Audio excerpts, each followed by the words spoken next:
All right, here we go. Friday, late night happy hour, DC and the Sunshine Man, and of course, Willie along with us. Glad to see Willie back. What's up? What's happening, guys? How are you? Uh, we're good. We're good. Glad to have you back. No hockey tonight. No hockey tonight. No hockey tonight. So, but we are going to talk hockey. We'll talk about where the Golden Knights are. Go ahead, Dave. You're dressed way down tonight, Willie.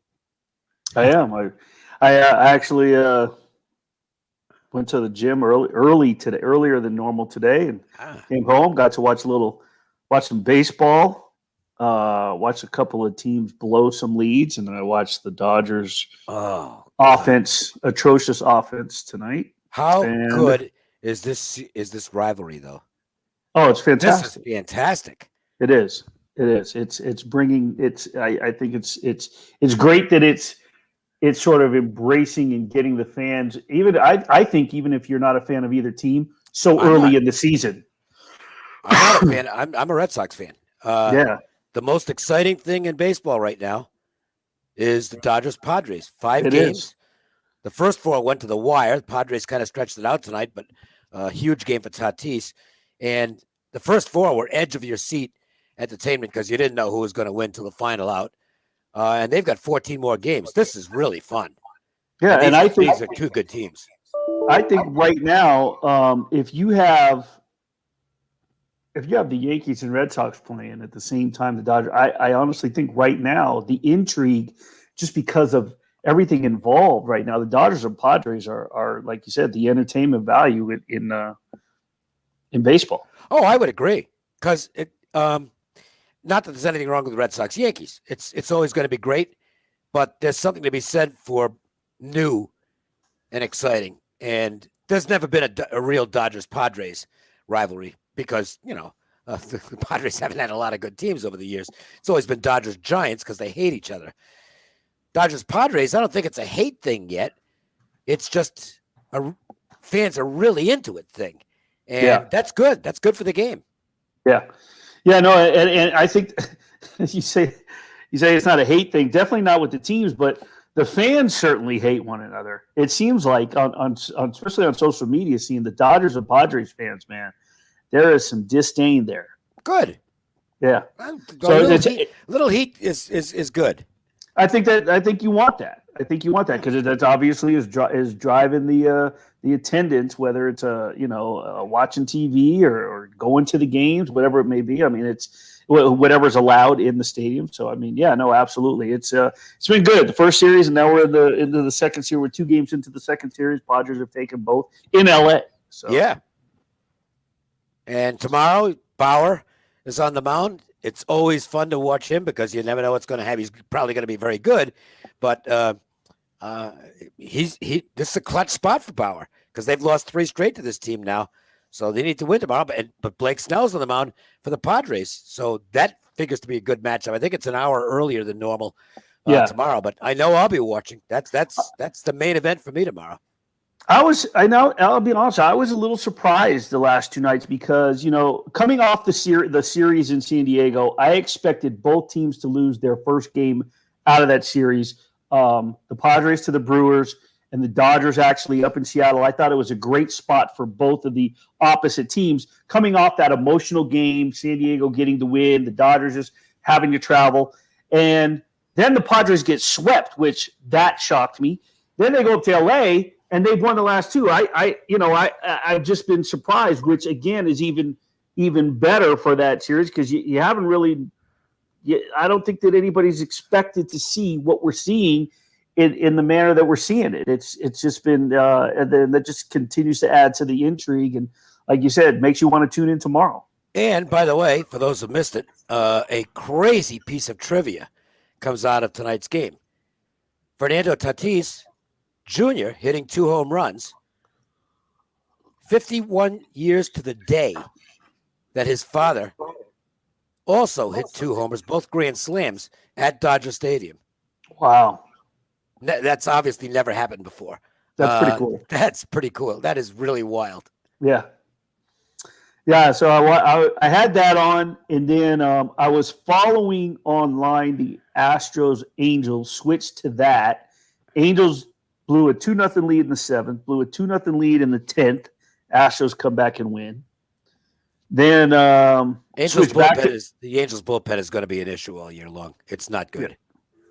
I flipped back on TV to the Dodgers Padres and then I was watching online the Phillies blow a 2-run lead to the Rockies. By the way, the Phillies went out and spent all that money to improve their bullpen in the offseason, and right now the bullpen is a train wreck.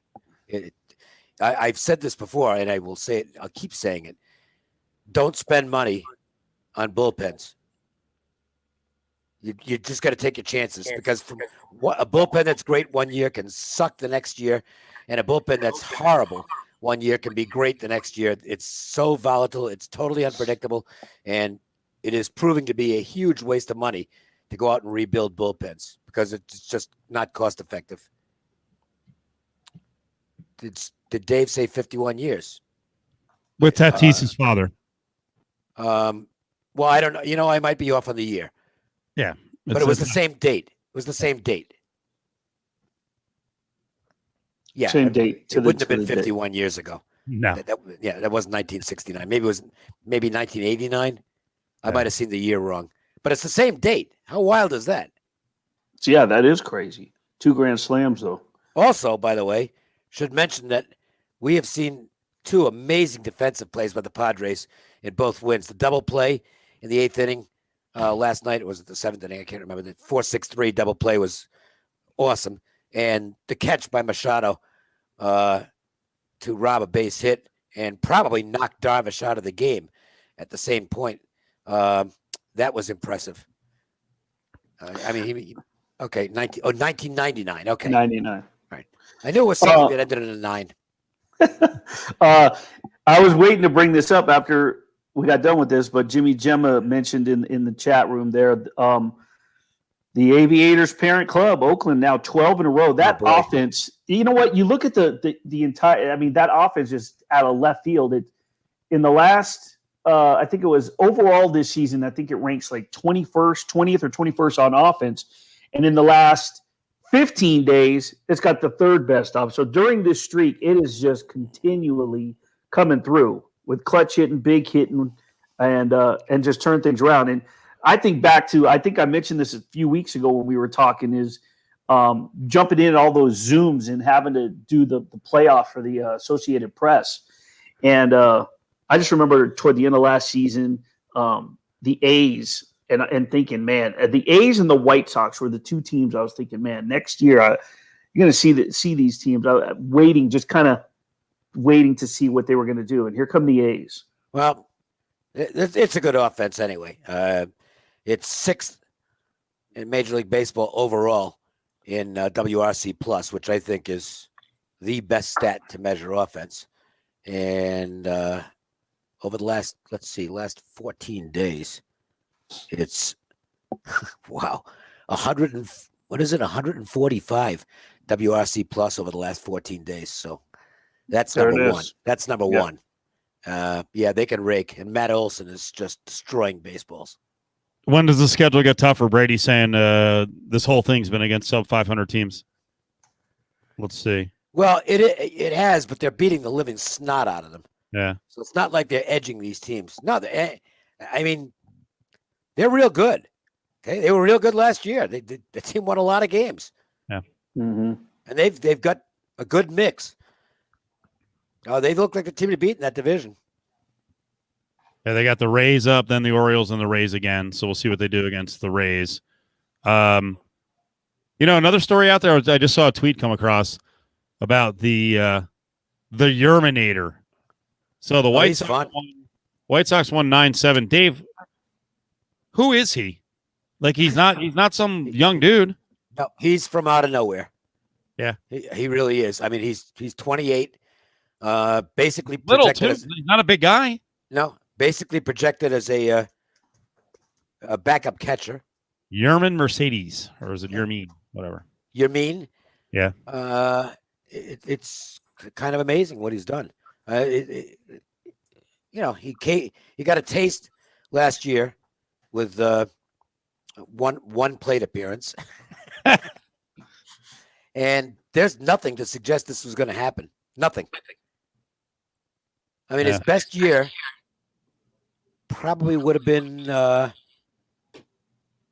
had a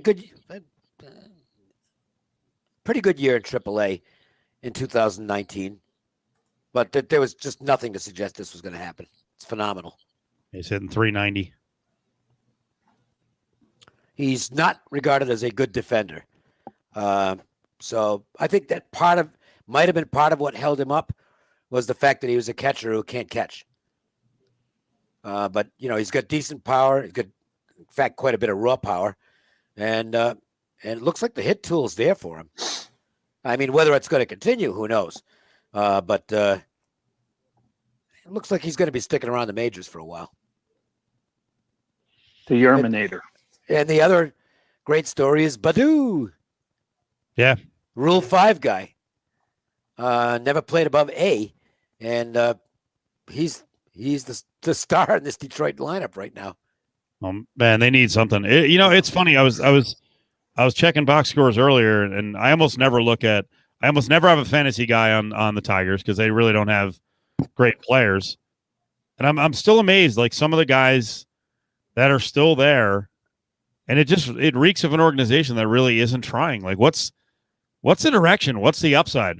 Where's the end game for the Tigers? It's crazy. Well, it's supposed to be their pitching, Okay. but it just hasn't shown up yet. Whether it will or not, who knows? I mean, I think they have the worst bullpen in baseball right now, I believe.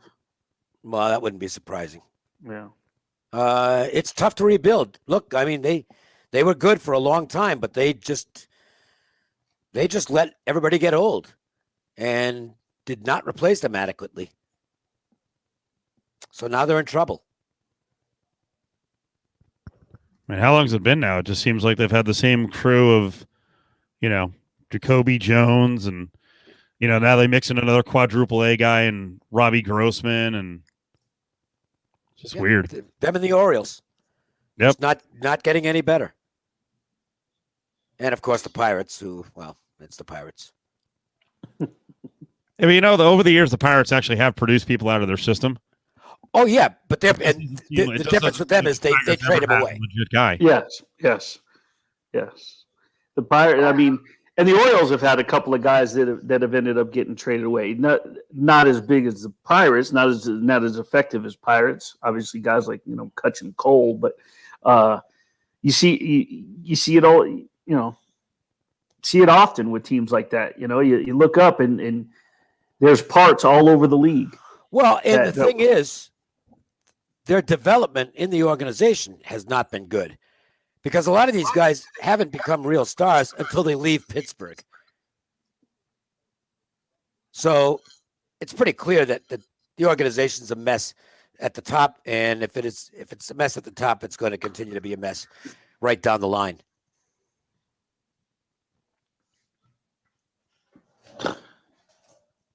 Sorry, I was looking back at the Tigers, and for some reason, Michael Fulmer, He got hurt. winning the Rookie of the Year escaped me. I missed that one, or I just forgot about it. And that's the bad luck part. Yeah, He got hurt. What are you going to do? Yeah. I mean, it was also a weird year for rookies. It wasn't like he came. No, but he was pretty good. But then the arm gets blown out, and he has not been able. Some guys come all the way back. He's not one of them. Wow.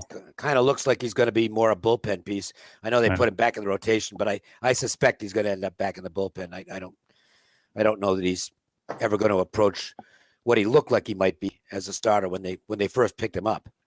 AL Rookie of the Year since 2012: Mike Trout, Will Myers, Jose Abreu, Carlos Correa, Michael Fulmer, Aaron Judge, Ohtani, Yordan Alvarez, and Kyle Lewis last year. It's a pretty good list, huh? Someone does not belong. Although at the time it looked like he belonged. maybe. Say it again. I said at the time it looked like he belonged. Yeah. This was a guy the Mets really liked him, and it's like, okay, this guy's going to be good. But pitchers are fragile at times, and I feel bad when it's an injury that kind of ruins a guy. Yeah, because you want to see how good they could have become. And I'm not suggesting Fulmer was going to be the best pitcher in the league or anything like that, but I think he was going to be at worst a solid number 2 starter. And It's not as tragic as some others. It's not as awful as Mark Fidrich, who Mark Fidrich was just amazing, and it was actually a knee injury that started his problems because he kept pitching and messed up his arm because he was pitching with a bad wheel. And one of my favorites, of course, Tony Conigliaro, who basically lost an eye on a Jack Hamilton fastball, and he was going to be a Hall of Famer. Conigliaro would have been a Hall of Famer. It's crazy.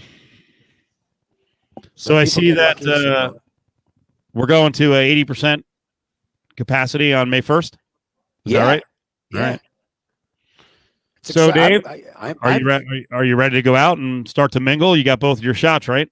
I got the second Pfizer yesterday, and fortunately, I guess I'm one of the lucky ones. I had no side effects at all, none, zero. I'm blessed with high resistance because I basically never get sick. Last time I was sick was in 1989, and it was food poisoning.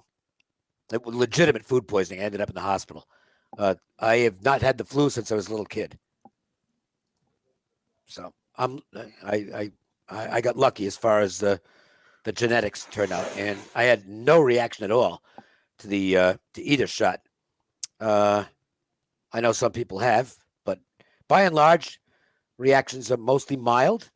Maybe a day where you don't feel real good, and once you're immunized, I think it's a relief. For most people, it's like, okay, got that. And I'm starting to go back out again. Here we go. Ate at Laurie's on Wednesday night. Went down to Fleming's and got some king crab tonight. And starting to hang out with friends again. All right. In the restaurants. Had a great meal with Jay Salamini a couple of nights ago. So I'm real happy, and I am in the planning stages of knocking down some dates to go to San Diego in July when Del Mar opens. Willie, did you get a text from Dave? What the frick? No. For dinner. Oh no, I didn't get the invite to Fleming. Come on, Dave. Come on. Hook us up. All right, we can do that. You're the king of the high-end restaurant. We gotta break bread here. Now we all feel better. Willie, did you ever get an explanation? Because Dave said he had no effects from the second COVID shot. I had nothing. Like the second shot I had nothing from the first one. It was a sore arm, like I'd been punched in the arm. Nothing for the second one. Then we got people at the station who got crushed by the second one. We got people who watched the show. A lot of you guys, at least several of you guys in our chat room, you guys got crushed. Willie got freaking obliterated, but that was Johnson & Johnson. But did you get an explanation as to what the hell happened, why you got hit? No. The only thing that I've been asked from medical personnel, like nurse, medical assistant in the doctor's office, is why'd you go get it if your last labs, quarterly labs that I get from my doctor showed that your antibodies were at the highest level they can be. Why did you go get it? Why didn't you wait? You didn't need to get it till it wore off. So maybe but they also didn't know if that had anything to do with it. It was pretty wild because I was waiting for just like a sore back or some sort of aches, maybe. So a couple things is I got it 11 a.m. on the day of a Golden Knights game. Came home, putzed around here, got game ready, got my stuff on my laptop ready, went down there. Got done. It was an early start that night too. So I got home. So I left the arena earlier than I normally would have. Got home and about got out of my car and it felt like I had done a back workout all of a sudden, which I hadn't felt yet. Fell asleep. First time I woke up in the middle of the night, it was completely blindsided, like, damn, what the hell happened? But it wasn't full blown yet. Couple hours later, woke up, had to load some websites.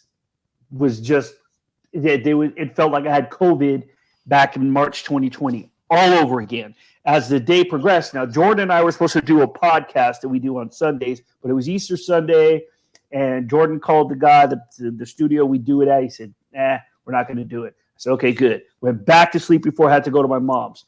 Went to my mom's and toughed through dinner. We watched the Women's National Championship. Second half, I said, hey, I'm going to go watch this in the other room and lay down. And came home, passed out again, woke up at 3 a.m. in a sweat, and I knew that I had sweated it out. That's Monday now, Monday 3 a.m. An hour and a half later, after waking up, I had not one symptom. It was as if I didn't have it. It was as if I didn't go through the previous 28 hours. I got up, got dressed, went to the gym, did my fasted cardio, and came home and started my day. It was the wildest 28-hour ride. Fuck COVID from March 2020. That was 6 days, and I just knew what I had. This thing was just intense because waking up at 4:30 Monday morning going, okay, like it was a dream. That's what it was. It was like it was a dream because I didn't feel a thing at 4:30 a.m. That's what tripped me out. So yeah, and I don't know again if it was because I had COVID. I don't know if it was because I had antibodies, what it was. Nobody's been able to tell me. And of course, later that week, I think it was later that week, the whole thing with the Johnson & Johnson comes out about the blood clots. Well, that was just that welcome to 2021. What was it? 7 cases out of 6 million? 6 cases out of 6 million, and one of them was here in Vegas. Come on.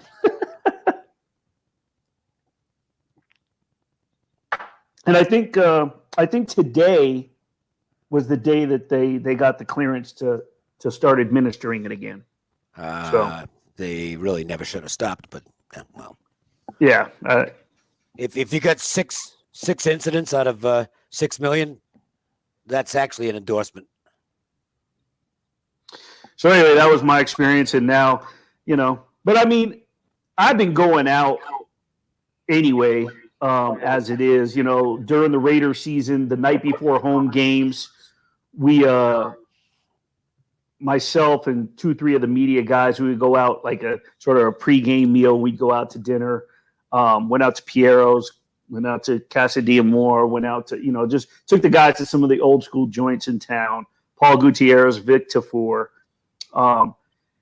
So spot times like that. I mean, it's not like I've been going out the only place I'll go is the gym. And then I've said this since they opened back up last June, is that I felt the gym's one of the more safer places because everybody's going overboard to spray things down. I go to EOS and they let me take one of the bottles around with me, and I bring my own rag in.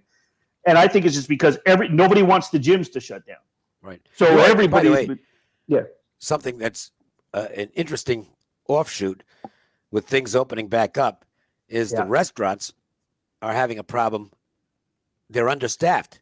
I mean, the places are really busy. Everything's really busy.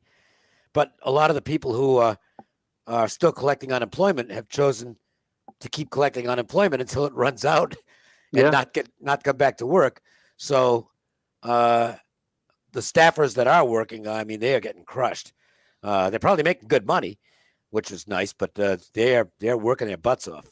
And you know what? In my opinion, if they bring in new people, those restaurants or in the hotels, if they bring in new people and those people who elected to go ahead and continue to take government money and that's it, too bad, you lost your job. Oh, hey, listen, some people are smart enough to take advantage of it, and some restaurants are as well. This isn't here.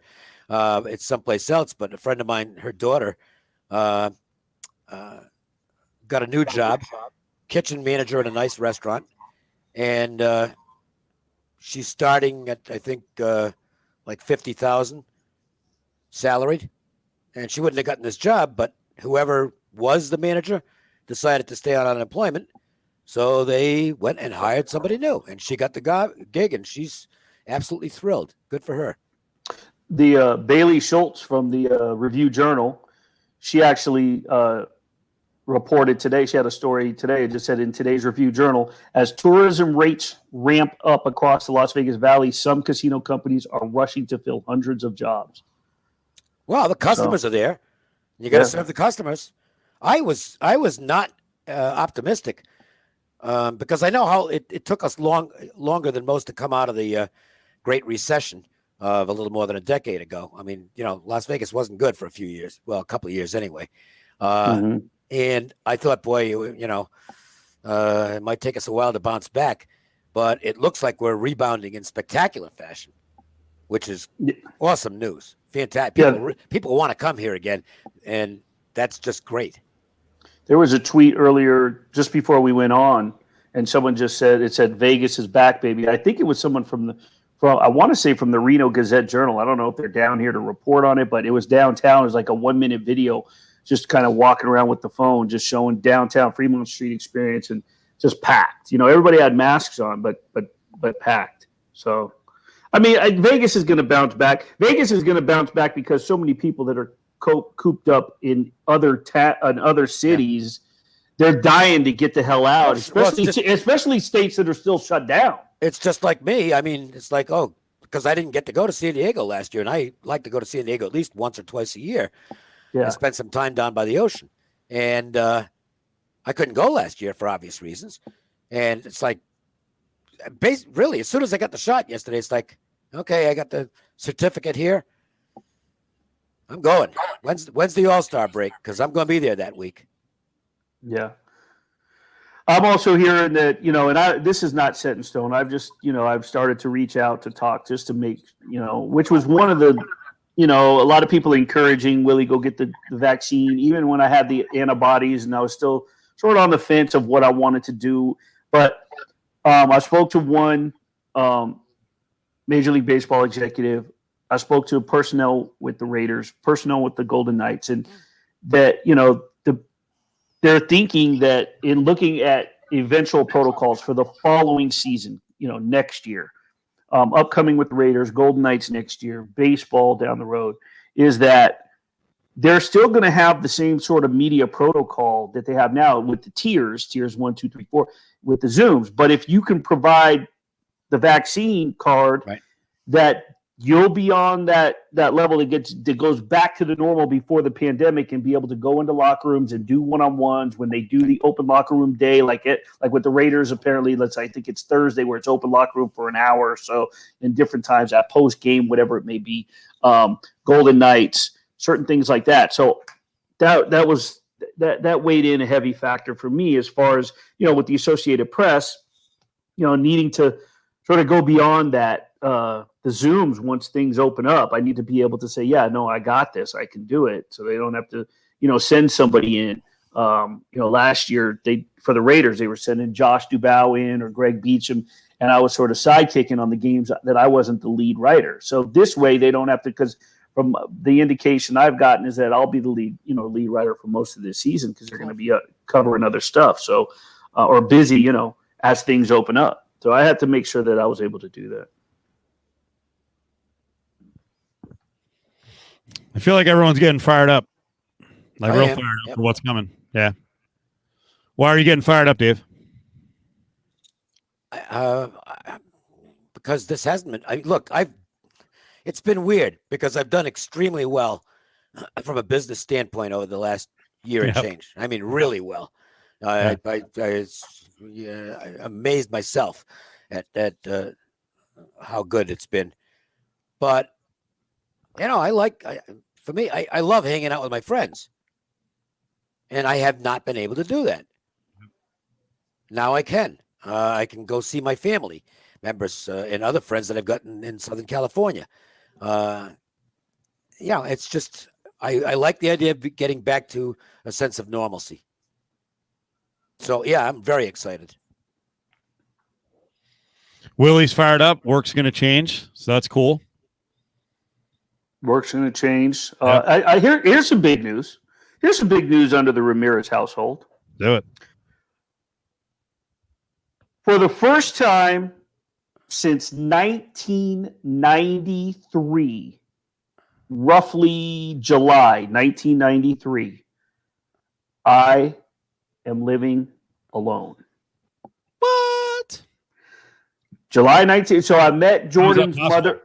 I met Jordan's mother, June 93, I want to say, right around in there. She moved in with me a month later. We were together. Had Jordan in 1996. We split the week of his first birthday. And I was a single father. I had him anywhere from 4 to 6 days for the next however many years. And he went from living with dad to business partners. And in the house we were renting, we were roommates. We've been roommates. I mean, he supported us last year through COVID. So, I mean, we've been business partners and roommates for the last few years. And this past Tuesday, he now that the Perfect Gym's open and things are, open to the private client still, we got the first approval from the county. We got one more approval, but he got his high rise that he wanted down near the strip and near the gym. And so for the first time since 1993, I am living solo. Yeah, but apparently I saw something that indicates you won't be living solo for long because there's going to be a new puppy arriving. Yes, there is. There you go. I'm Good excited. for you. Yeah, that's good stuff. That is not why I got a dog. My English bulldog of 12 and a half years passed away in October, and everybody kept tagging me in on Instagram and Facebook. Hey, bulldogs! Someone's got a bulldog for sale. I was like, I'm not replacing Daisy with another bulldog. That's just, and I wasn't ready. And for the longest time, I had said to myself, the next dog I want something like cool, like a cool dog, something I don't know what, but and plus one that I could bring along with me that it's not, and I don't want a pocket rat like a Yorkie, but I wanted a cool little dog. Sounds like you want a Bark Andre furry type of dog.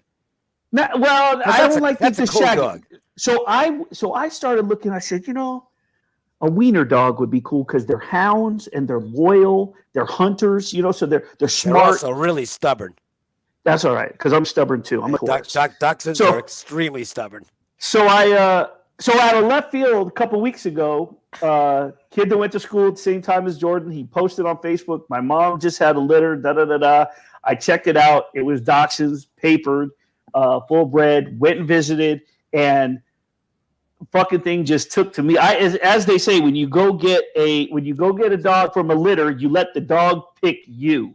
And that dog we just hit it off. I've been over to visit it 3 times since. She sends me pictures every day. The dog's already got a fucking Instagram, okay? I'm going to name it Kahlua. The markings are perfect, and the name of the Instagram is Shots of Kahlua. So no chihuahuas. So here were the two cons. I read up on it before I committed, pros and cons. The two cons that would piss me off normally are this. One is housebreaking a dachshund, and 2 is yelping. But the two main reasons that those are cons are separation anxiety if you're not at home and leave it alone for a elongated period of time. Well, I work out of my fucking house. I'm either at a game or I'm at the gym. And the game is the one or 2 times a week with the Golden Knights. And they need to be alone for a little bit anyway. So they do have that separation. And then the gym is 2.5 hours. Other than that, I'm home all the time. And like I said, I'll be taking that little fucker with me everywhere I go. So I'm not worried about the housebreaking. She's already doing it at her house. She said all the puppies are doing a great job. I'm so excited because it's the coolest little dog so far. I mean, so I'm excited. Well, congratulations on your impending fatherhood. Kahlua. That's awesome. Yeah, dogs are cool. Dogs are the best, Brady. I agree. They are. So I'm looking forward to that. Good deal. Someone was asking earlier, when is Lotus going to have us back to the studios? So I think we're getting close. May 1st would be the date, but I don't think we're going back. So I think we're going to do all our shows on the road or from home. So I found we're much more productive when we don't have a road show. We're much more productive at home. Even though we're not face to face, we get a little video set up where we can see each other. So that cuts down a little bit on the being on top of each other. But Dave, you've been in our studio. It's a little light on computers and access to information. Right. So my home setup, I've got everything I need. So we'll probably be doing home and home. But my guess is that by starting in August, we'll be on the road 5 days a week. So we'll be at different locations around town. So I was asked Thursday about our Friday show during football season. They're like, hey, we need a decision from this place because this place wants to grab it. So to Dave's point earlier, and Willie's excited. And I don't want, I know there are a lot of people out there who are still having a tough time recovering from the pandemic, but I think because Vegas is going to do well, coming out of the gates, that it's going to be good for radio. So this might be our last hurrah. We might only have like 3 good years left, but I think this year, the rest of the year is going to be crazy in terms of people wanting to get the word about the products, and it helps that we've got Virgin opening up. Yep. We'll get into what's going on with the Resorts World, and downtown's booming because of Circa. So it's going to be good times here. The rest of the year it'll be cool. I think that the pandemic, as fucked up as it's done to all of us, to everybody in the world. You just heard Dave say that his business, the sports handicapping business. I mean, I'm involved in sports handicap business. Dave's been pioneering it with radio, with anything you name it. I've told you guys time and time again. The gym, right? My son's the fitness business, the gyms. It's made a lot of people appreciate things when all of a sudden life was taken away and a lot of entitlement. Yep. So I think that's why we've seen businesses thrive. I think that's why sports talk has been fantastic. I think people were chomping at the bit. Dave, how much Korean baseball did you sell last year? And when that I was shocked. Did you bother? amazing. Yeah. So I was on before they sold Gaming Today, and Steve Karp had me writing up. We were giving free picks out on that. I was staying up watching that. I mean, anything we could do to watch, right? So I think that we all got a huge wake up call and an appreciation for life that we once enjoyed. You said it, because a lot of stuff that, and I'm no different from anybody else, stuff I've just taken for granted. I don't take it for granted anymore. I might in time, but for the time being, I'm really appreciative of the fact that things are back that weren't around last year. I mean, last year my days were watching horse racing from Fauner Park and Will Rogers Downs on Mondays and Tuesdays. It's like, you got to be shitting me. Yeah, that's right. That's what I was doing. Yeah. Nothing against Fauner Park and Will Rogers Downs, but it's not, right. Not exactly high level horse racing. And that's actually what it's like. Okay, well, I need something to do, so this will be it.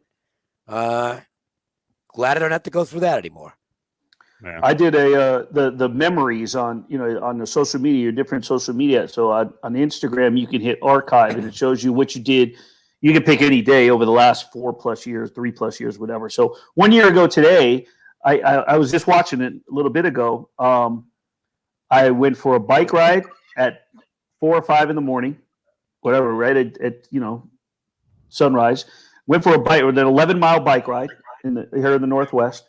And came home, and power blew out the garage and mopped it and sanitized it when we had all of our gym equipment in there, and a couple of Jordan's friends or people we knew, if they just wanted to come and be able to work out, to release it. And it was one at a time. And then I'd go in there and sanitize, or Jordan would come in there and we'd spray stuff down, and we'd let people come use the gym one by one. And I was looking, and I just saw that today, that's what we were doing 1 year ago. Crazy.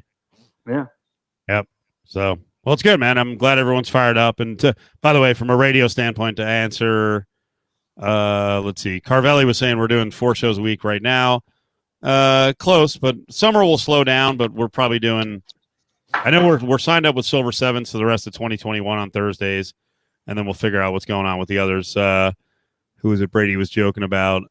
Is that my way of saying not going back to the studio? Is that my way of saying Ari is a distraction and brings production down? No, not at all. Ari's not a distraction. And actually, if Ari is in studio and I'm at home, we can actually do more production. And what I mean by that is that if stuff breaks during the show, I can actually help out and grab stuff. I mean, the vast sound crew can grab stuff. And then what else? Let's see. What about Resorts World on the Strip? Yeah, I have no idea what they're doing. I'm not sure.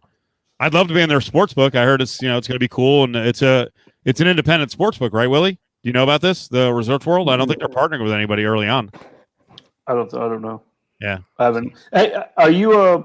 What about Sundays during football? You gonna be back out there at Westgate? Yeah, I don't know. I would guess. Yeah.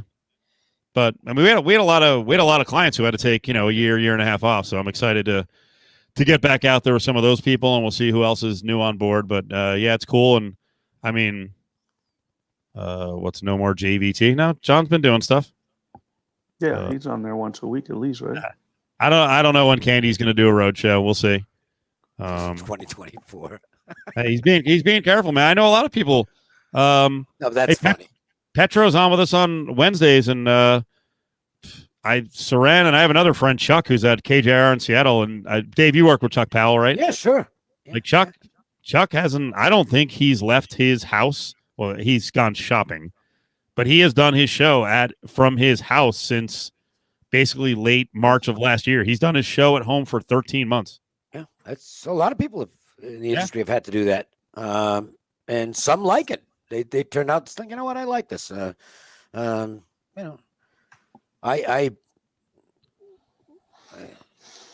understand that. Believe me, I like the idea that I can do podcasts from my own desk. Yeah, I do a bunch of stuff with Wager Talk on a week, basically daily basis, and I just amble over this part of the room, and here we go. I forgot. Seren did have his trip to Iowa, where he had to take there was some shitting story that was a disaster, so he did take a risk there. I mean, between you guys and the audience, we'll see what happens. I actually would be up for doing the regular show out and about, and then actually the podcast out and about as well. So we'll see what happens. Well, Dave is going to hook us up for Friday nights at Fleming's, and we're going to do this show there. Dude, I actually think it's a great idea that we could probably get one of the classic joints, to jump on board, and we could just freaking, all set up at a table and do the podcast there. But we'll talk about it. I think it's a decent idea. Yeah. All right, I'm going to call. I'm calling Evan. I'll have to wear pants. I know, right? No, I'm calling Evan Glussman right now. So I'm going to call Evan Glussman at Piero's and tell him we need we need a setup.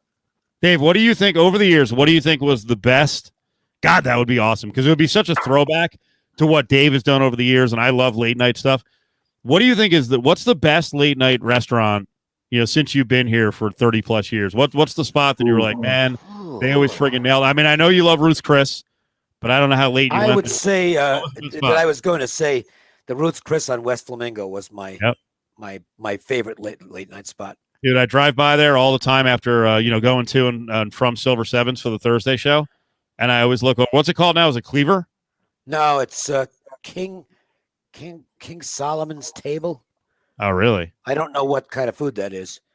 I don't know. It's because we drove by it on the way to Laurie's the other night. It's like, what the hell is that? King Solomon's, whatever it was, and Jay knew, but I think he mentioned it, but I can't remember what he said. Late night happy hour from the Golden Steer was that'd be cool. God, I haven't been to the Golden Steer in so long, and that was it still is. I assume a great restaurant. Last time I talked to Capozzoli's that's a fantastic. Oh man, and I know Casa di Amore is really cool, but Capozzoli's was friggin' unique. Man. Oh yeah, same family, I missed that place. Well, they had the I mean, they got the piano at Casa di Amore, but the Capozzoli's had the almost like a cabaret. They had the singers come up, the guest singers. That was a great spot. I remember Jimmy Gerard, right, the owner of the Tap House and Fellini's and Italian American Club now. I remember one year he threw his birthday party there. Man, that was one of the best nights of memory. And it wasn't late night, in terms of like showing up at midnight, 11 midnight. But man, if you were at Fellini's on a certain night and and you were part of the crew that was there, they'd lock the door, and you'd have like guys like Tom Saida, the car dealer, would have his trumpet in there. You'd have old school lounge acts that would be in there. They'd jump on the piano, and then once the bar was clean, the kitchen was clean, everybody would just walk over to the tap house. So it just sort of transferred from one joint to the other. Those are some good times. That was in the late 90s, early 2000s. There's always been lots of places. Yeah, that's the beauty of Las Vegas. I mean, even when I lived back on the east side in the 80s, I mean, there were just tons of places that were open real late. There are some places I wish. There are some places I wish were open now as an adult. As an old man, that I remember as a kid, being brought to by my mom or my grandfather. Nights we'd go to, if you went to a show back then, you were getting a dinner show.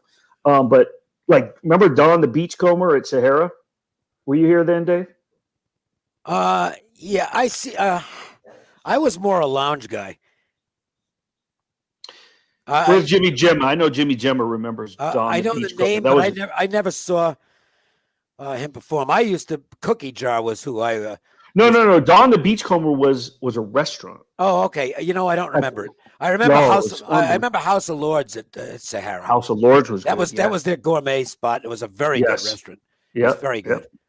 Yep. And the classic that's still around, that's never died off, is Circus Circus's Steakhouse.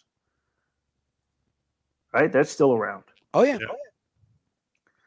So yeah, no, there's some old places I wish were still around. Port Tack's a good one. John Jr. said. Chuck E. Cheese. Tillerman. Chuck E. Cheese was over. Was that where Arizona Charlie's is? I think there was one over there. Yes, I think there was one there because I seem to recall, having a girl that a few girls that had little kids, and we'd take them to Chuck E. Cheese. It was not good. That's some shitty pizza, man. The pizza back then, it was you had to get the Villa pizza back then. There wasn't much because it wasn't the fault of it's like, oh, they don't know how to make a pizza. It had nothing to do with that. The water filtration systems weren't what they are now, and you had to use water is very important in getting that stuff together. And our water, without filtration, as everybody knows who lives here, is not real good. That's why you got to use water softener when you do the laundry. Cookie Jar was playing it Mondays at the Paris. Wow. Oh, Jar was all over the place. I assume he's probably still performing someplace. There's some great. I mean, we could go up and down the list of the lounge acts in this town.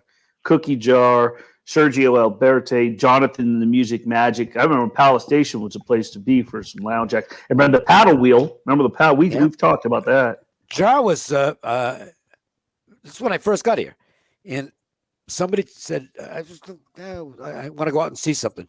So it's like I don't remember who it was. Somebody. I can't remember who told me. I said, "No, you got to go see this guy and his band, his group, his band, Cookie Jar and the Crumbs." At that time, the Crumbs were, and he said they're in the lounge at the Sands, and you're going to see all kinds of celebrities there, because when they're done with their show, they all go to the lounge to watch Cookie, and boy, that was no lie. First time I walked in there, it's like, holy shit! I don't remember exactly who was there, but these were like major players in the entertainment world, and they're there having a good time, and he's putting on a show, and he just, I became a huge fan, and fortunately we got to be friends, and he's a great guy. Tony Roma's, yes, but the place that right next door there, where I used to go to as a little kid, because I lived directly across the street, directly across Sahara, was Kendall Road, which took you into the Palms Apartments, and at the end of Kendall at Karen was a red flashing light, and then the Las Vegas Country Club where Rosenthal. He came out of that exit, out of the red flashing light, straight down Kendall, and he go across. But right next to it was the Marie Callender's, one of the original Marie Callender's in town, and they always had good food back then. The Continental.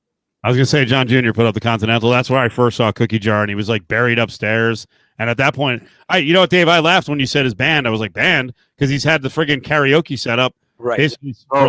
Probably one of the 20 Crumbs, years now. One of the Crumbs died. Oh, really? Yeah, and he never. Oh, man. God damn! I would have loved to seen him with a band.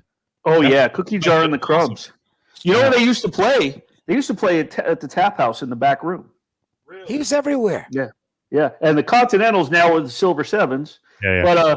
But and one of the big lounge acts back then in the late 70s, early 80s was Sweet Louie and the Checkmates. Sure. Oh, Sweet Louie was big. Good. He was really good too. Wait, where did he play?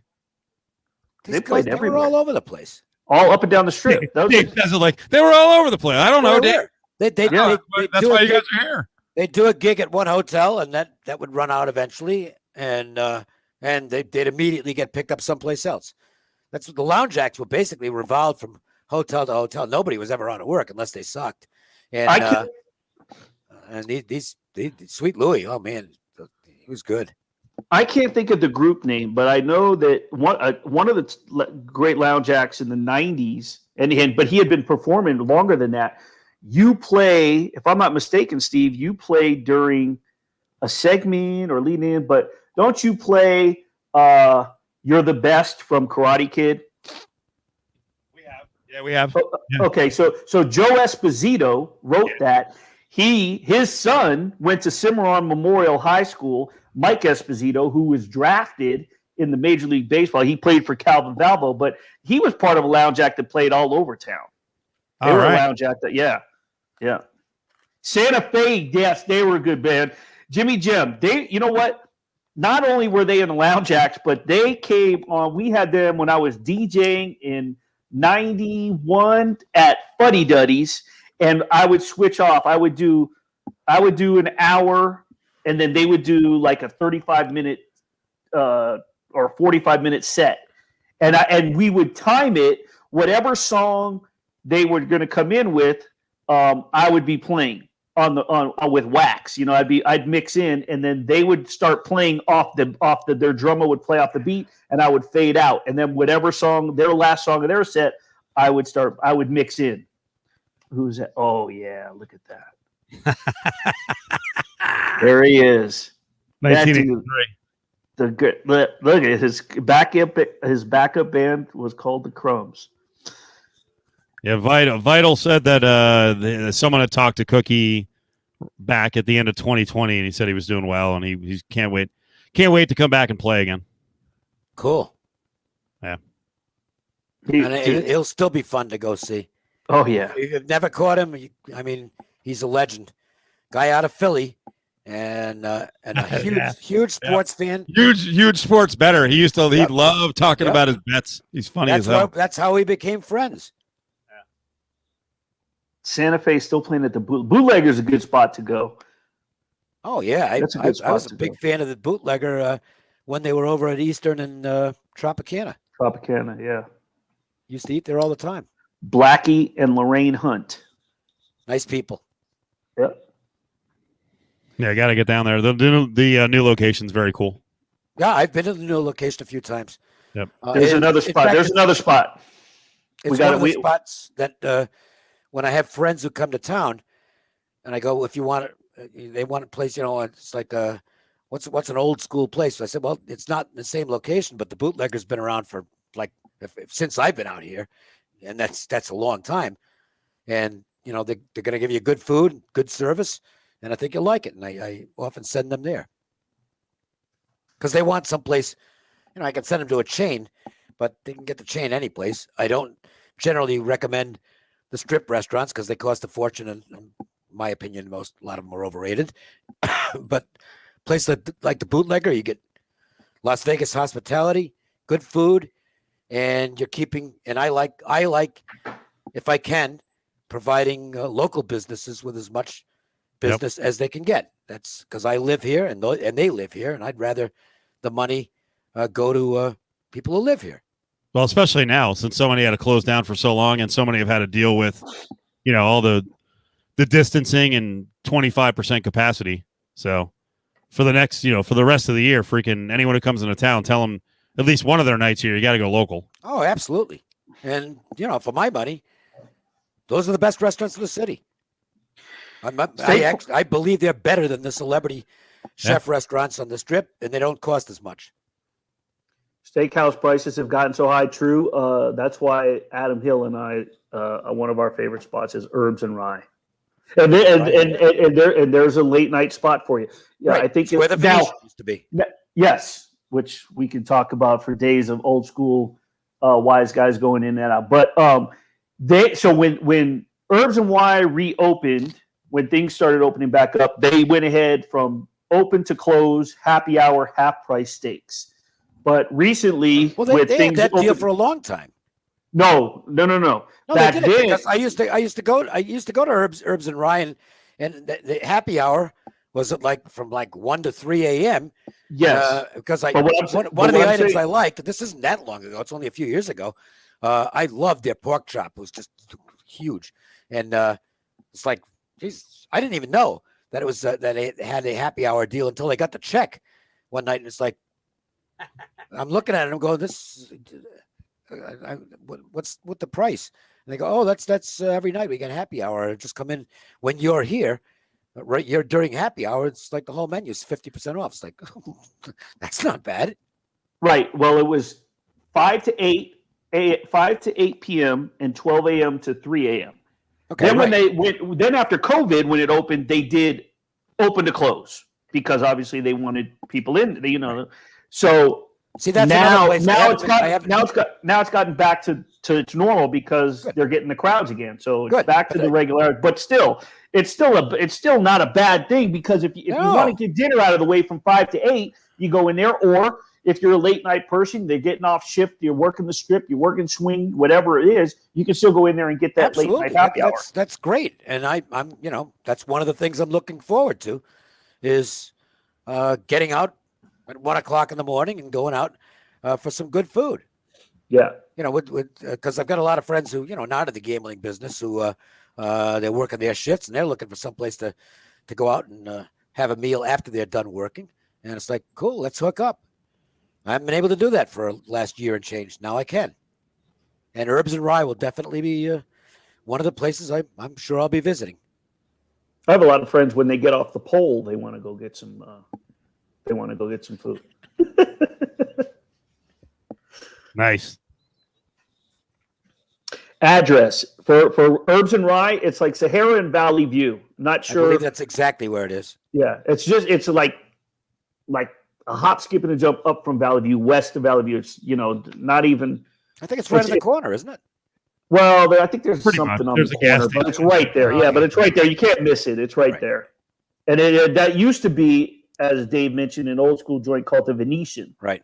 Yep. And you'd see some old wise guys in there and just some late night crowd. There was, a mix of different people, but definitely cast of characters from back in the day where it would go into the Venetian restaurant.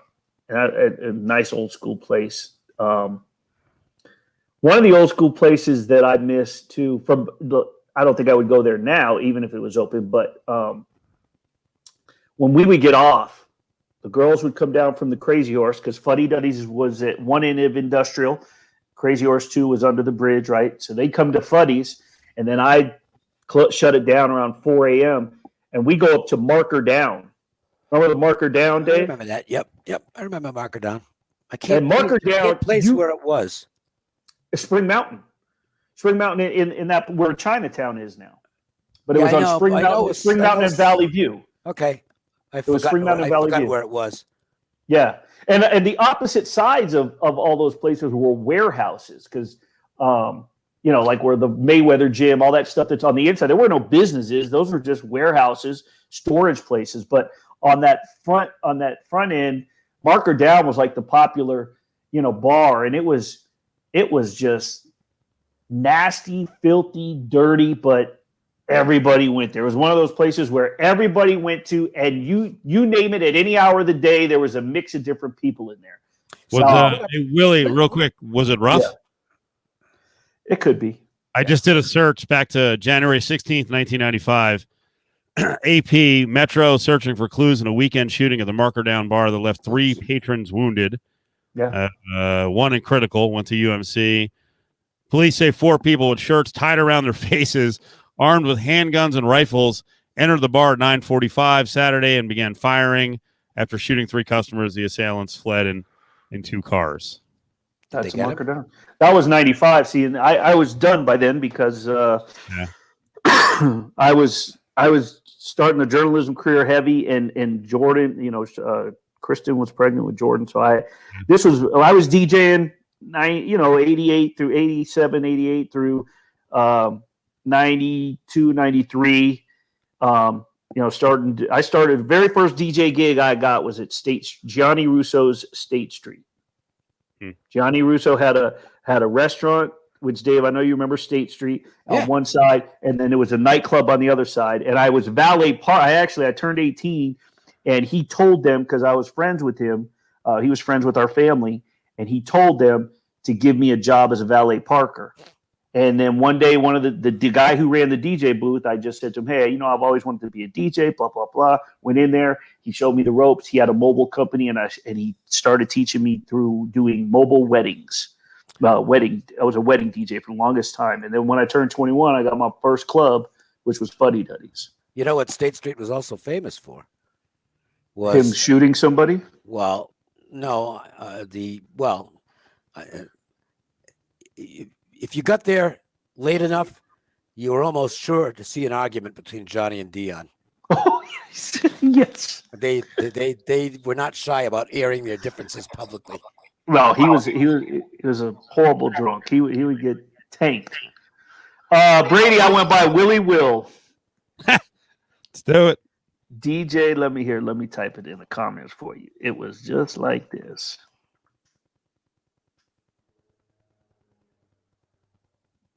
That was it.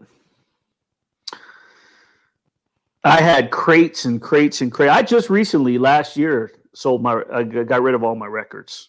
I had wax on wax on wax on wax. Wait, can you go back to State Street? Who were you saying was Johnny Russo and Dionne Warwick? Right. They were an item. They were boyfriend and girlfriend. Okay, I like how you guys like I started looking these people up, and you guys just brush over like they're just normal names. Like, what the fuck? Oh, yeah. Johnny Russo played Carlo in the. Yeah, explain Johnny Russo. Johnny Russo is still around. I don't know where he lives now. Johnny Russo played Carlo in The Godfather. Right. He was the. No, he played Paulie.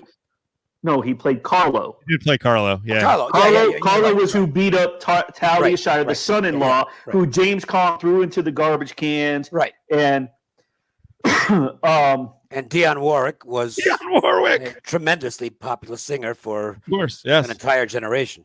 Do you know the way? She had tons of hits. Yeah. Yes. Yeah. So, and Gianni, here's what's funny about Gianni. Gianni's lucky number is 7. So he would not do anything past 7 years. So if he was going to act, he acted for 7 years. Then he had the restaurant, I want to say, for 7 years. So everything came in 7s for whatever reason. And I don't know if he still owns it, but he had a high rise at the Marie Antoinette apartment complex on Harmon and Koval. Right. Joe Chevalier lived there. And he had it at one end, and he bought the other side, opposite of it, and busted down the wall so we could have the balcony that went all the way around the side of the building. At the time, it overlooked the Tropicana Golf Course, which is now Top Golf. That's where Joe Chevalier lived. And when pay-per-views first started taking place at home, Joe's was where we would always go to watch the fights.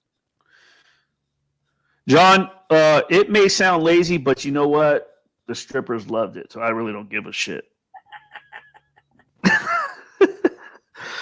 I saw this too, Brady, that Gianni Russo said he lost his virginity to Marilyn Monroe at 15. It's not a bad way to go. Maybe. I wasn't there. I can't comment on the validity of that. But State Street was fun. Yeah. And again, where was it?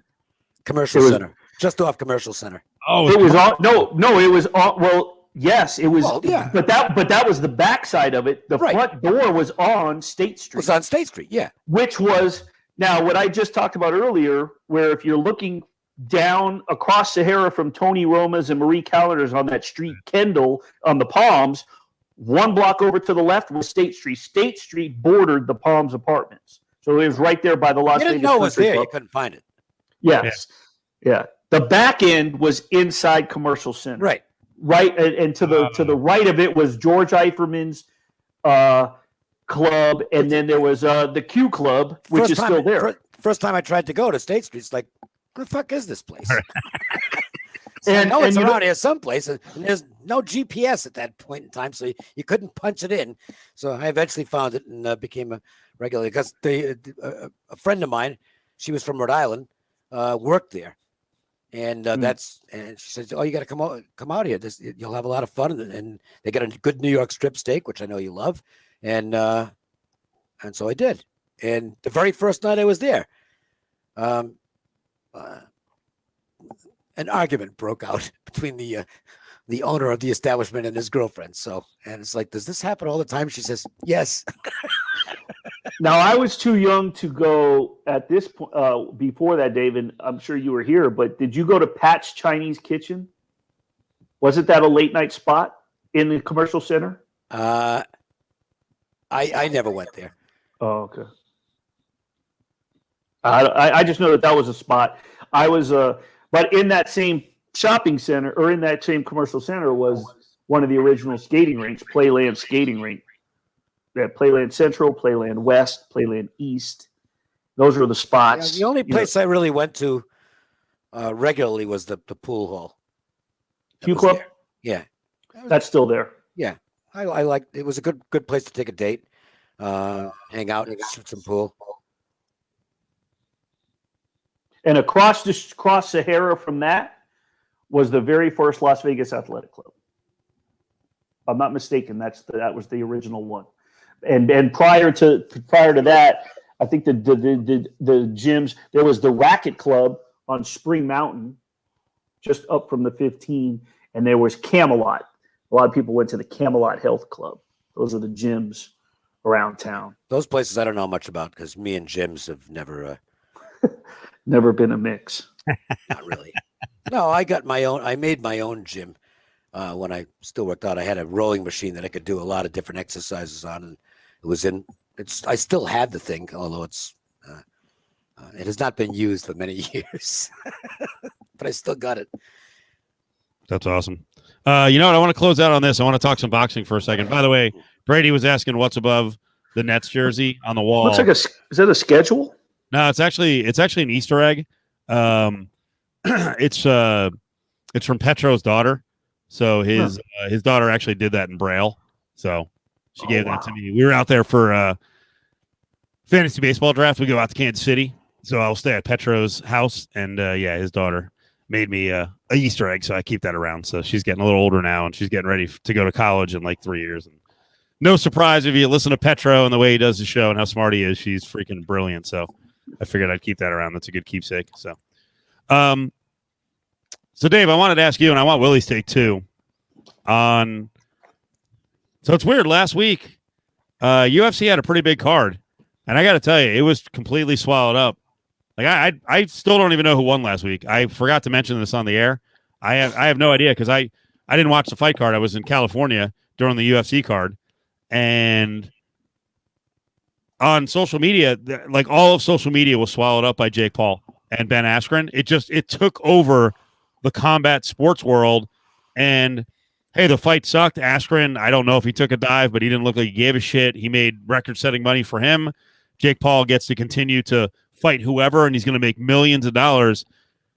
I mean, I'm a boxing fan going a good ways back. Dave worked in boxing. He called boxing, TV. I mean, the guy's been to boxing matches forever.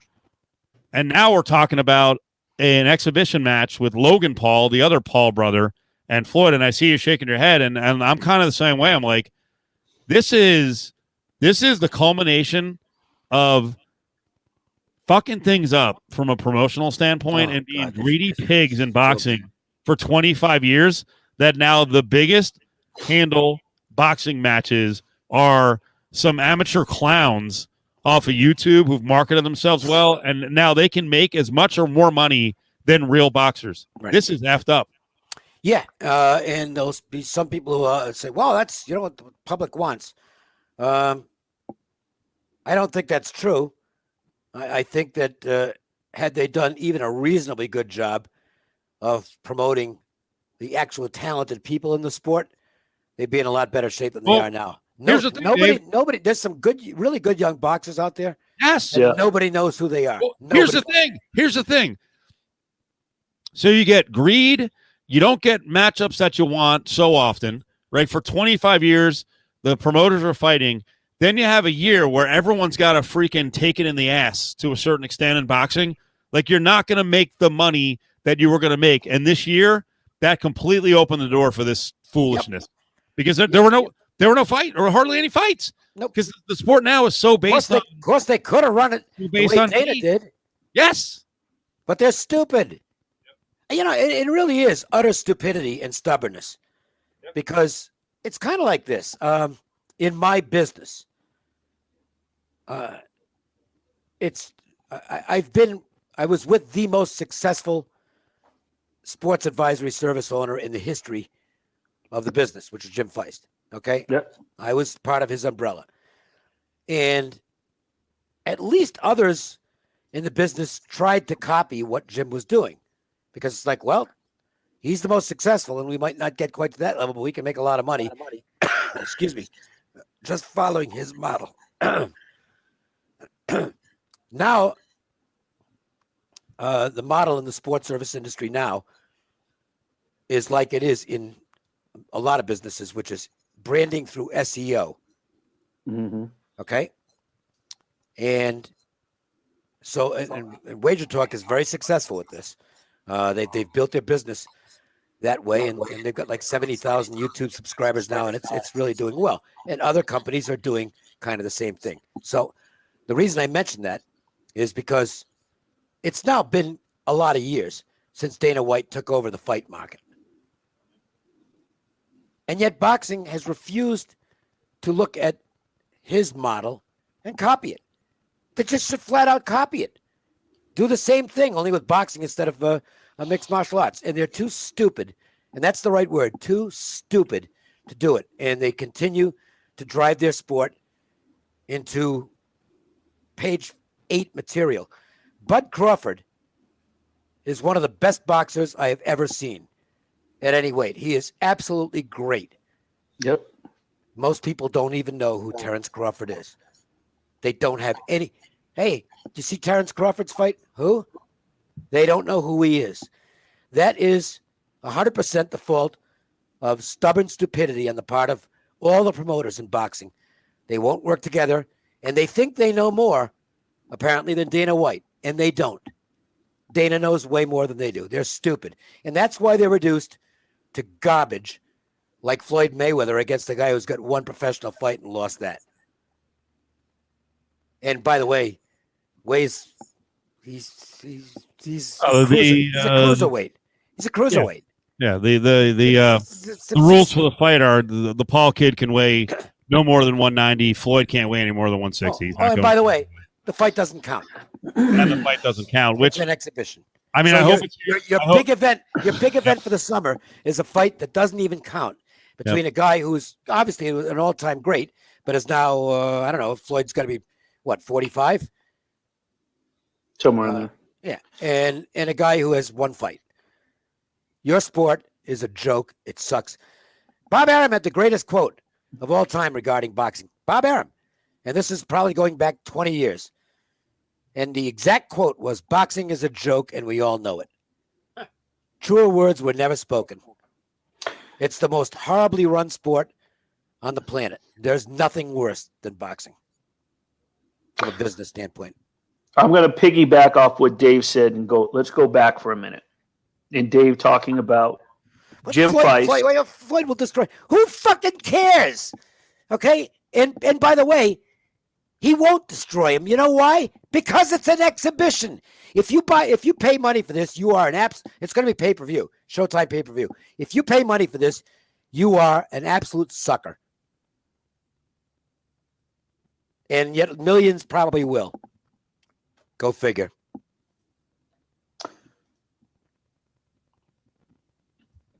Go ahead, Willie.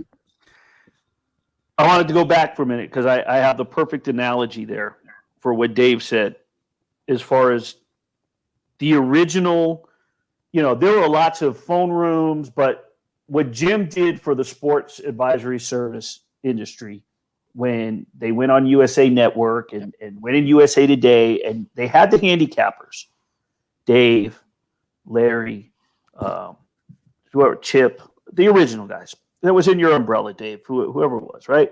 But that group of guys were handicappers.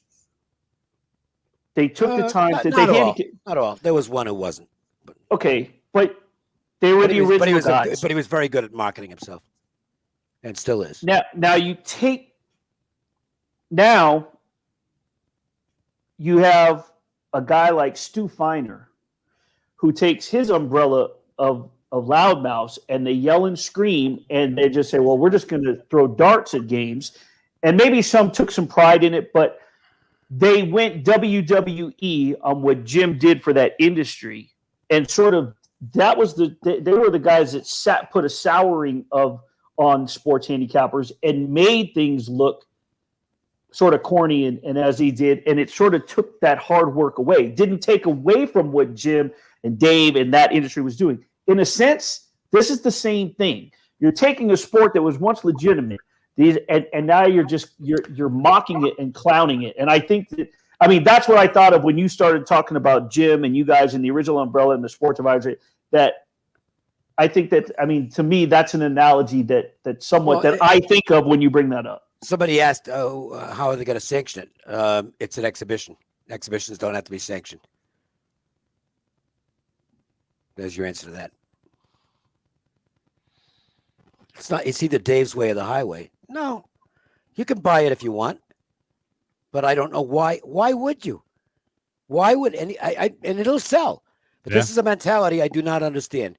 Why are you paying money to see an exhibition between a retired fighter and one who doesn't even belong in a ring? And also on the horizon, a potential Evander Holyfield fight. He's almost 60. Yep, he's 58 years old. Huh? That's what you got? And meanwhile, you got talented. It's sad that you've got some really talented fighters out there, like the one I mentioned, who I think is the best pound-for-pound guy in the world, Terrence Bud Crawford, and nobody knows who he is. How do you not go the road of Dana White, who's made – if you become a UFC star, you're a star, period. Not just a UFC star. You become a celebrity, a real celebrity. Name me somebody in boxing, just one. Just name me one who they've developed in the last 10 years who's an actual celebrity, a household name. Can you name anybody?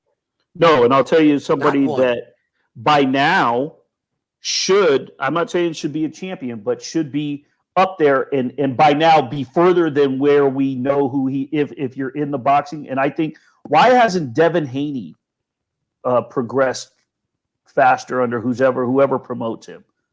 You know who Devin Haney is? I'll be honest with you. I don't know who he is. And I don't follow the sport very closely anymore. He was on the rise, and I think he's still on the rise, but he's supposed to be Las Vegas. I want to say he went to Gorman. But I'm not sure. But Devin Haney is like a promising up and coming. He's where Terrence was about 7 years ago. And I remember when I covered Terrence Crawford on an undercard of Alvarado and Rios 2. And Terrence was a fill-in. They brought him in, I think from Nebraska. That's where he's from, right? They brought him in, and he was a last minute to fill in. And I remember covering that. And then Tim Dahlberg ended up going to the fight, and he covered it. And I ended up writing the undercard. And I remember when that's where Terrence was back then.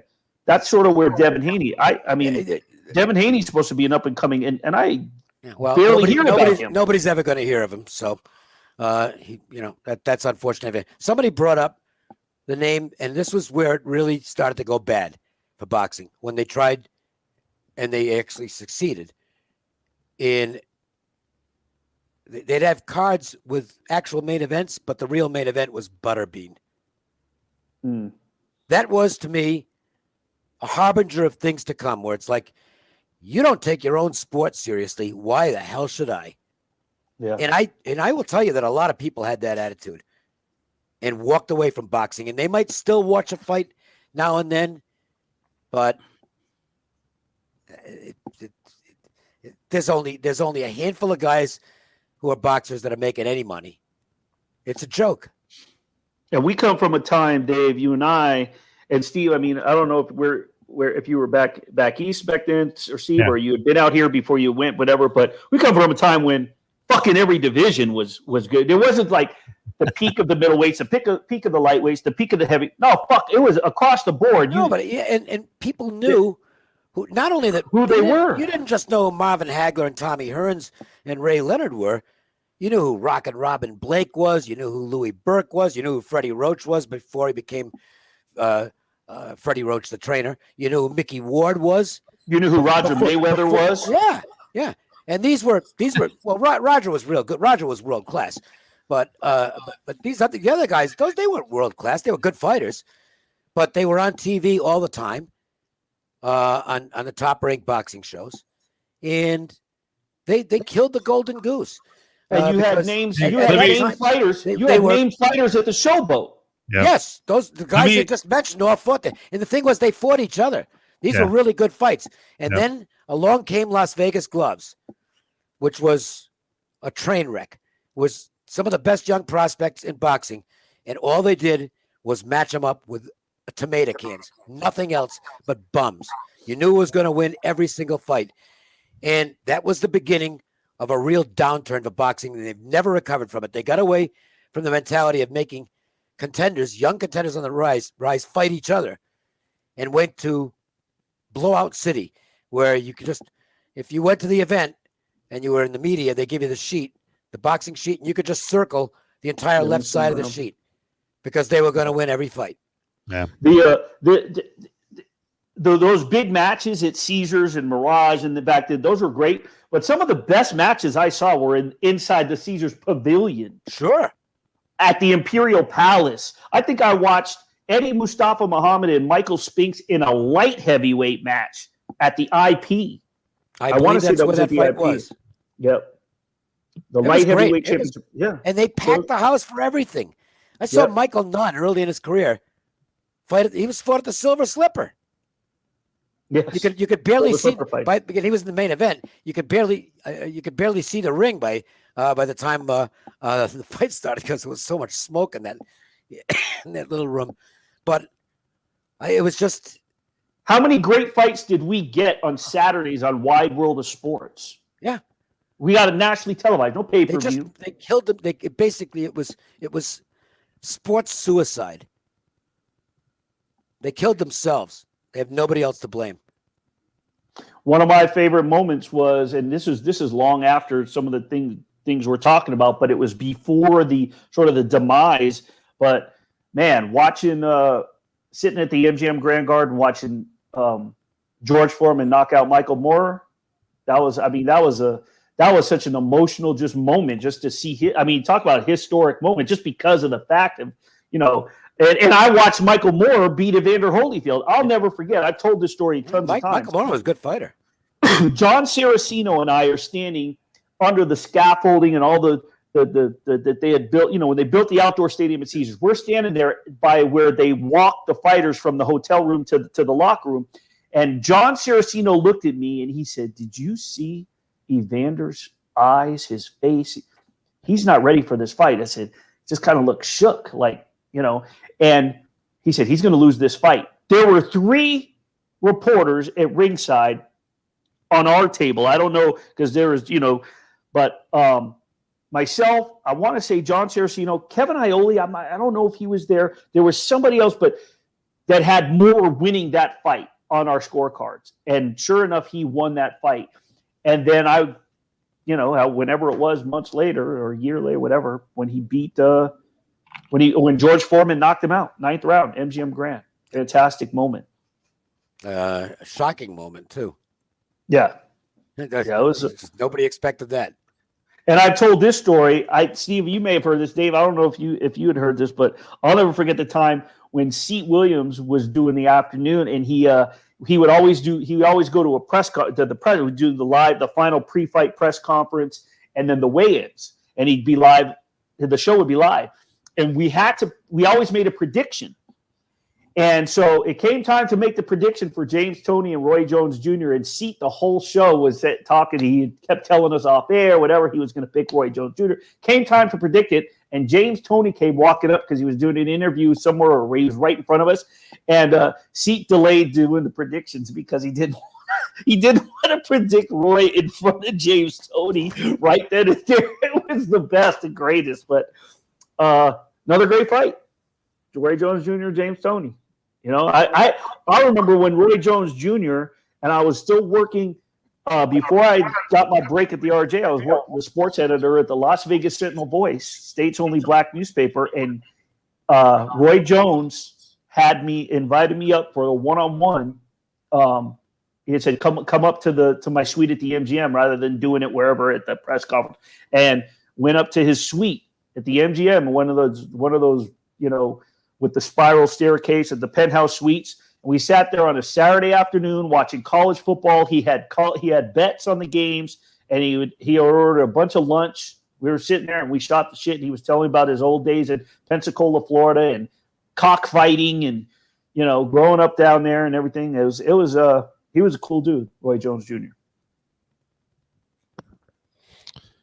All right, good way to close, guys. Appreciate it. We're back next Friday. Is there a VGK game next Friday? Then no, I know they play Wednesday against the Avalanche. Let me see real quick. They only got 2 games in about a week's time. They're both with Colorado, I believe. They play Friday, but they're in Arizona. You want to look ahead spot. The Golden Knights just became the first team to clinch a playoff spot. They got Anaheim on Sunday, and then the Avalanche next. You talk about a dead spot in the schedule. I'm not saying the Ducks are going to beat them, but you're going to get a big plus on that game. And if there's a spot where the Golden Knights might come out flat, mentally nail it in, it might be that game. I think that's when we take a shot in the first period with the Ducks, and maybe a little on the full game as well.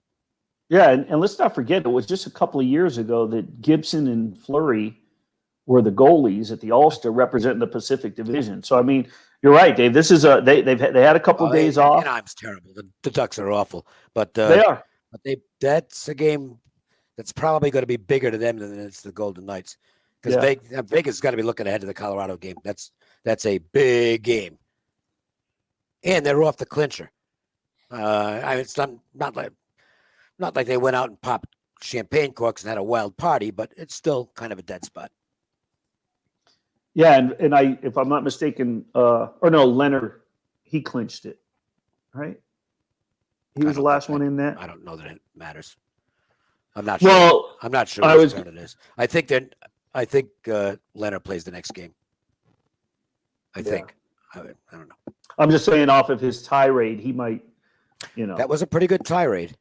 Yeah, that was shocking. I was in my car when that happened. Good for him. Yeah. He called him out, and Daly denied it. But I mean, I can't imagine Leonard going off on a tangent that and lying. No, they absolutely were promised that changes were coming. Yeah, absolutely. He wasn't making that up. Yeah, Brady, what were the receipts? I didn't see anything. Was there something out today?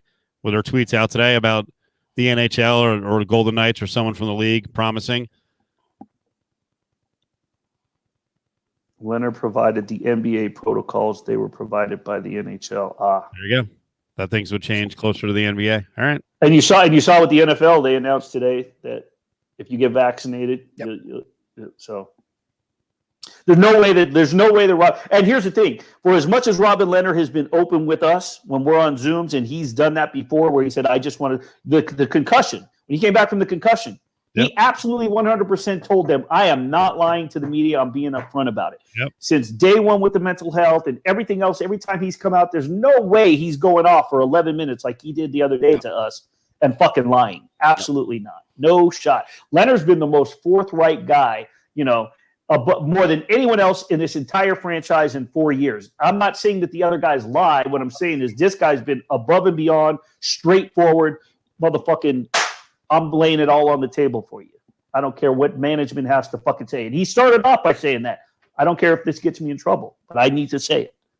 And that's what I have the utmost respect for. And I got the utmost respect for Marc-Andre Fleury and Ryan Reeves. Ryan Reeves just talked to me, Adam Hill, off the record. He said some wild shit. We both have heard some, just in general, just shooting the shit type of stuff. But Leonard, fantastic guy. Nothing but respect. Yeah, I'm looking at it. Yeah, we'll hit that on Monday. Excuse me, for sure. All right, Dave. Hey, I appreciate you doing 2 of these this week. And just a note, Dave's going to start. He's going to start coming on Cofield and Company on the terrestrial side on Mondays. So we'll get you an update on that. And Willie, I appreciate you stepping in tonight. That was good, man. That was really good. I enjoyed it. You guys always appreciate it. Dionne Warwick, Johnny Russo. That was friggin' such a